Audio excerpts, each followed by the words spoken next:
This is Leanne Hadley, and I welcome you to Pieta yet again. We have 2 more weeks with our book that we're doing tonight, and 1 more week, and then we'll be done. But tonight, what I wanted to talk about is this idea of uh, caring for the caregiver. I think in the book, the chapter that we're on is chapter 6, and it's called Hold the Healers, is the name of it.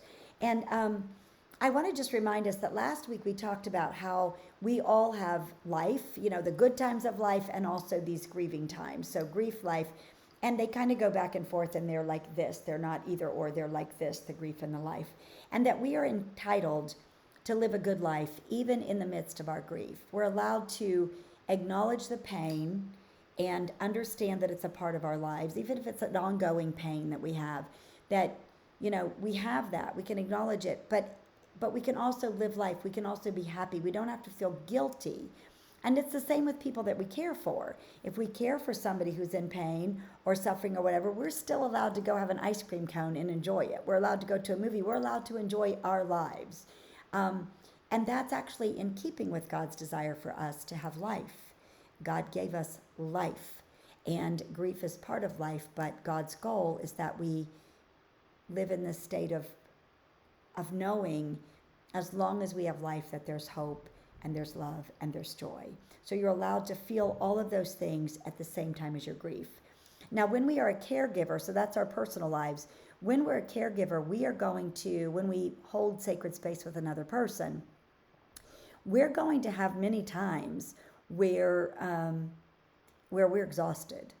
And I love this story in the book where he talks about that the rabbis talked about the 1/60th effect. So let me get to that page. I want to read this to you. It says that a rabbi writing in the 4th century offered a surprising, precise estimate of how much suffering is alleviated each time someone is visited. 1/60th of the patient's pain is taken away. And 1/60th, she says, is not a random measure. It was a formula often summoned in the ancient world. The joy we experience on Shabbat represents 1/60th, just a taste of the delight of the world to come. Sleep is 1/60th of death and dreams, and 1/60th of prophecy. And then in all of these cases, it's not enough to maybe be noticeable, but it's not enough. It is enough to be noticed, but it's not enough to transform the situation completely. So our visit is 1/60th of alleviating someone's pain. So someone has lost a child, and they're not going to be changed because we visited them once. So don't even expect that. We could do the best visit in the world. We could hold sacred space like nobody's business, and we will alleviate 1/60th of it. So that reminds us that the work that is being done, the whole work, is the work of God. But what we do is alleviate a little suffering. So listen to this. There's nothing trivial about the promise of alleviating 1/60th of a person's pain. Think of the desperate measures people take to relieve even a small fraction of their suffering. I've always been taken by the idea that when someone we love is hurting, we can shoulder some of the burden. I feel that desire deep in my body when one of my kids gets sick. When they were little, every cough hurt my heart. Now when they struggle through a breakup or betrayal or a stupid middle school drama, I desperately want to unburden them, to take the edge off, to say, I'm right here. Let me hold some of this with you. When my dear friend was struck with a debilitating illness, all I wanted was to let my body absorb some of his pain. Couldn't we share? Couldn't we make every step a little less tortured for him? And I could take it, but only a portion of it, so 1/60th. However, over the course of time, I carry 1/60th of the pain, 1/60th of the pain, 1/60th of the pain, 1/60th of the pain, and this adds up. So we're carrying a lot of other people's pains. One of the ways that we can let go of that is by blessing them and giving it back to God. But it's a real thing that if we're going to do this work, we should expect that we're going to be changed. We're going to be touched. We're going to carry some of that pain. I love this quote by Henry Nouwen, who says, "Who can save a child from a burning house without taking the risk of being hurt by flames?" And who can listen to the story of loneliness and despair without taking the risk of experiencing similar pains in their own heart, even losing their precious peace of mind? In short, who can take away suffering without entering it? It is an illusion to think that a person can be led out of the desert by someone who has never been there. So, this is not trivial work to visit people and to take away a 60th of their pain. And it takes its toll on us.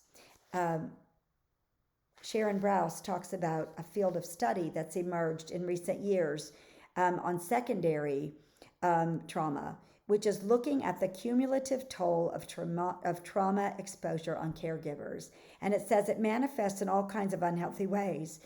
People become cynical, they avoid, they become numb, they overwork, they rage to the point of hypervigilance, chronic exhaustion, fear, guilt, addiction, helplessness, hopelessness, and for some of us, all of the above.